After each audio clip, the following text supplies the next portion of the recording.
Praise lord. వందనాలు. Shalom. మీకు సమాధానం కలుగుగాక. ప్రియమైన దేవుని బిడ్డలారా, ఈ రోజులలో ఉన్న పరిస్థితులలో ప్రతి కుటుంబంలో ఆర్థికమైన ఇబ్బందులు ఉన్నాయి, ఆర్థికమైన సమస్యలు ఉన్నాయి.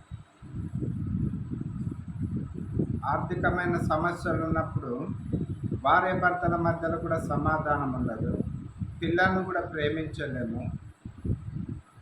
ఎందుకు ప్రేమించలేము, ఎందుకు భార్య భర్తల మధ్యలో సమాధానం ఉండదని అంటే, వారి గృహంలో ఆర్థికమైన ఇబ్బందులతోటి వేదనతో ఉన్నారు, బాధతో ఉన్నారు.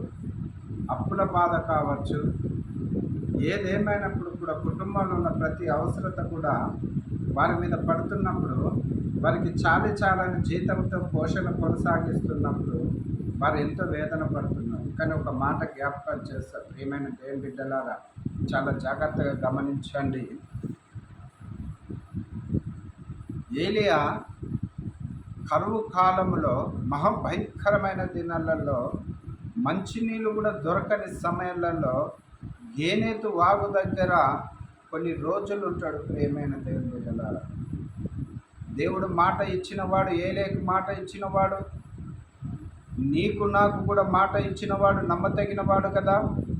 కరువు కాలంలో ఉదయం, సాయంకాలం, మధ్యాహ్నము దేవుడు కాకోలం ద్వారా ఆహారమును పంపిన దేవుడు, రెట్టె మాసమును పంపిన దేవుడు నిన్ను నన్ను పోషించలేడా? నీ అవసరత నా అవసరత తీర్చలేడంటారా? ఎందుకు మనకు చింత? ఎందుకు వేదన పడుతున్నావు? ఎందుకు దిగులు పడుతున్నావు? ఎందుకు ప్రార్థన చేయలేకపోతున్నావు? ప్రార్థనలో శక్తి ఏంటిదో మీకు తెలుసా? మనము మోకరించినమా, కూర్చున్నామా అన్నది కాదు. హృదయాంతరంగం నుంచి వస్తున్న ప్రార్థన, హృదయ వేదన ప్రార్థన మహాశక్తి కలిగినది. వేదనతో ఉన్నావు, బాధతో ఉన్నావు, దేవునికి ప్రార్థన చేయమ్మా. ఎందుకు చింతించుచున్నావు? ఉద్యోగం దొరకట్లేదని, లేదా కుటుంబంలో సమాధానం లేదని, నన్ను కన్నవారే పట్టించుకోవట్లేరని, అయ్యో నాకు ఆదరణ లేదనుకుంటున్నావా? నీకు దేవుడు ఉన్నాడు తోడు. ఎన్నో సమస్యల కింద ఎన్నో కుటుంబాలు వేదన పడుతున్నాయి. అనారోగ్యం విషయాలు కావచ్చు, అన్నదమ్ముల సమస్యలు కావచ్చు, భార్య భర్తల సమస్య కావచ్చు, తల్లిదండ్రుల సమస్య కావచ్చు, బిడ్డల సమస్య కావచ్చు, ఆర్థికమైన ఇబ్బంది సమస్య కావచ్చు, కుటుంబ సమస్యలు కావచ్చు. ఏదేమైనప్పుడు కూడా దేవుడు నీ పక్షంగా ఉన్నాడు. మరి ఏలియాను పోషించిన దేవుడు నిన్ను కూడా పోషిస్తాడు, నీ బిడ్డల్ని పోషిస్తాడు. మరి అక్కడి నుంచి వచ్చినాక ఒక పేద ద్వారాల దగ్గరికి వచ్చినప్పుడు, ఆ పేద ద్వారాల దగ్గర గుప్పెడు పిండి, పిడికడు పిండి, గుడ్డిలో కొంచెం నూనె, తొట్టిలో పిడికడు పిండి, ఒక అప్పం అడిగిండు, ఒక మంచి నీళ్ళు అడిగిండు, అవన్నీ కూడా చేసి పెట్టింది.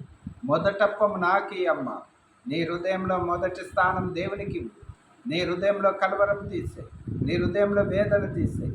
ఒక విషయం చెప్పనా, ఆ పేద ఎదువరాలు కరువు కాలంలో తనను తన బిడ్డ తిని చనిపోయే స్థితిలో ఉన్నప్పుడు, కరువు కాలంలో ఉన్నప్పుడు, ఏమి లేని స్థితిలో ఉన్నప్పుడు, ఏ ఆదరణ లేని స్థితిలో ఉన్నప్పుడు, దైవజనుడికి దేవుని మాట చొప్పున ఇచ్చి ఆశీర్వదించబడ్డది. దేవుడు ఆశీర్వదించిండు దైవజనుడి ద్వారా, ఏలే ద్వారా. వర్షం కుర్చు వరకు భూమిలో తొట్టిలో పిండి అయిపోదు, బుడ్డిలో నూనె అయిపోదు అన్నప్పుడు అనేకులకు ఆ గృహము ఆదరణగా ఉన్నది, అనేకులకు ఆహారంగా ఆలయంగా ఉన్నది. ప్రియమైన దేవుని బిడ్డల, నువ్వు నమ్మిన దేవుడి దగ్గర ఏది కొదవలేదు. నువ్వు నమ్మిన దేవుడు సర్వశక్తిమంతుడు, అన్ని అవసరతలు తీరుస్తాడు. చింతించకు కుమారుడా, చింతించకు కుమార్తె, వేదన పడకు. అయ్యా, చేతులు జోడించి చెప్తున్నా, మనం నమ్మిన దేవుడు, నువ్వు నమ్మిన దేవుడు, నేను నమ్మిన దేవుడు గొప్పవాడయ్యా, మహా అద్భుతములు చేయవాడయ్యా. దిగులెందుకు పడుతున్నావు? దిగులు పడదు, సంతోషించు, ఆనందించు. శ్రమలో, బాధలో, దుఃఖంలో, ఆనందంలో దేవుని స్తుతించు, ప్రార్థన చే. దేవుడు నీకు తోడైనను గాక. ఆమేన్.